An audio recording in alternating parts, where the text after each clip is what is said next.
ka na, Dolor? Tara, turuan ko kayo magluto ng menudo.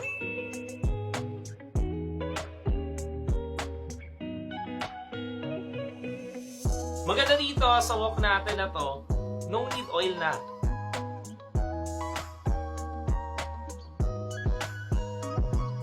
Diba, sabi nga nila pag magluluto ka, dapat sasamahan mo ng pagmamahal.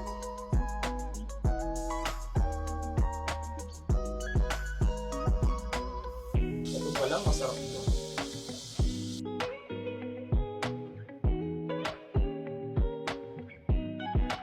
Ayan! Luto na ang ating kanin, kaya pwede na tayong kumain.